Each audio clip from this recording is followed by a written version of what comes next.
Hey guys, I'm Dupree, and today I will be showing you how to use topspin or follow when the balls are really close to each other. So let's say we wanted to make this 8 ball. We need to make the 3 first. And then after that we want to shoot the 8. And the problem with this, if we just shoot with center ball, it scratches, but there's something you don't see there. If you are a pool player, you know what I'm talking about. By the way, excuse my hair right now. It's been a long night. It's 10 o'clock right now. But when you hit that, there should be no forward motion in the shot. You see how there's forward motion? That ball should just be stopping.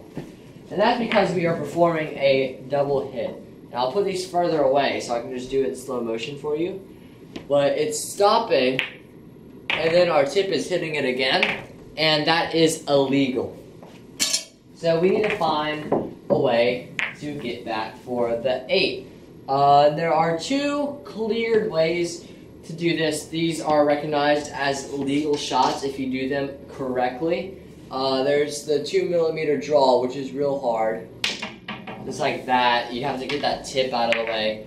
It's a hard stroke to develop. And you can also use that with follow if you just get your tip out of the way. So let's see if I can get the 2mm draw. Yeah, there it is.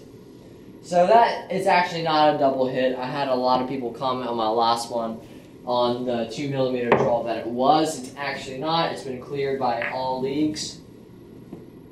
But today I'm teaching you the 2mm follow. So follow is when topspin is applied to the cue ball. So we're just going to put straight topspin. And to follow this forward, we're going to hit with like a downward angle. You can't hit with a straight angle because that increases chance of miscue, like that. So we're going to hit with a downward angle, but you need to finish with your tip going above the cue ball. It needs to go through the cue ball and above to avoid the double hit. If you don't see major spin on the ball, you've double hit and the ref can clearly tell that you have. So, let me see if I can get this. It is a hard technique. You have to have a loose wrist. And now you can swing around for the 8 ball. It's not as difficult as the 2mm draw. It's a lot easier than the 2mm draw. So, again, real loose wrist, an elevated back of the cue.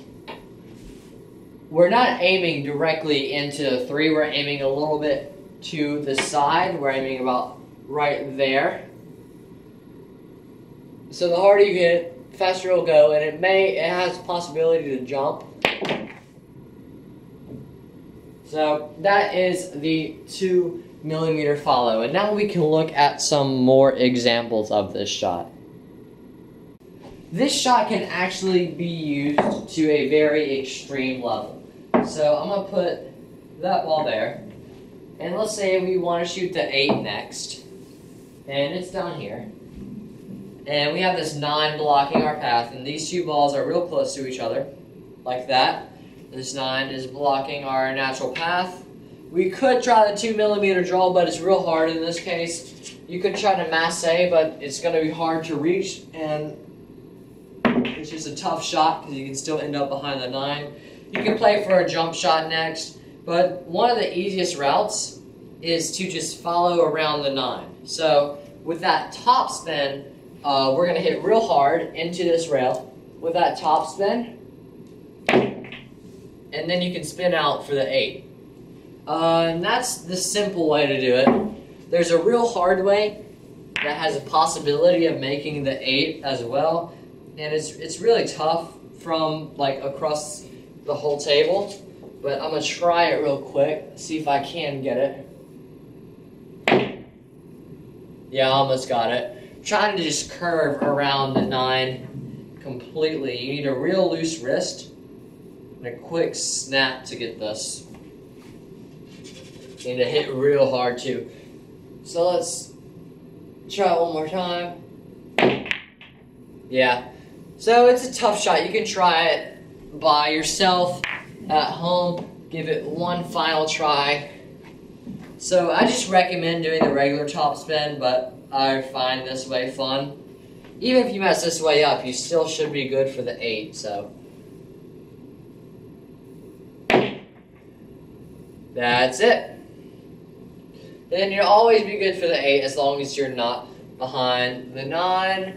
And you should have a nice little run from there. So that is one option for this shot. Now this option is pretty much the same shot we just did, but a lot easier. So we're actually going to try to go around now. Let's take the 2 ball and our cue ball. Again, this is a real tough shot, but you have a good chance of getting on your ball. We're going to try to make the 2 and the 9 here. Let's put about 2 millimeters apart. So we're going to use a real loose wrist and some top left spin. It may take some trial and error, but pretty much anywhere you hit, you should be good on your 9. So you can just use this. Make sure you go above the 2. I'm going to try a couple more times, and I'll probably just do a jump cut until I make it. Yeah, there's a lot of spin that you need on this ball. So I'm going to take a quick jump cut and then take the shot so you can see what it looks like. Just that high left spin, and you should be good to go.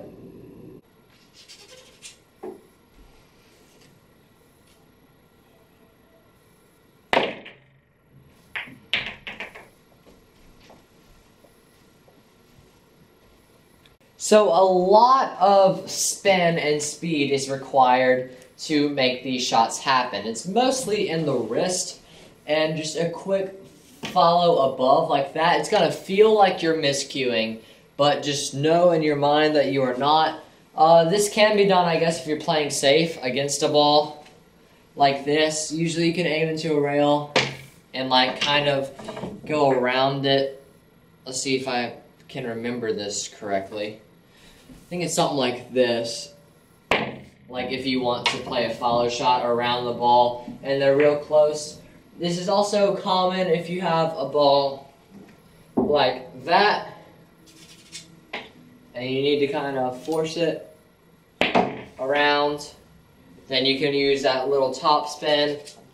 If you need it to go further, you can still use that top spin, but add a little bit of side spin and some more wrist. Oh, whoops, miscue.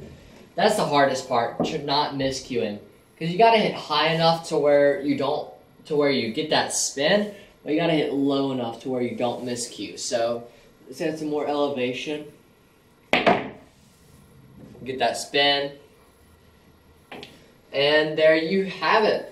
So not the easiest, as you can see. I struggle with it from time to time, but I did try to teach it as well as I could to you guys.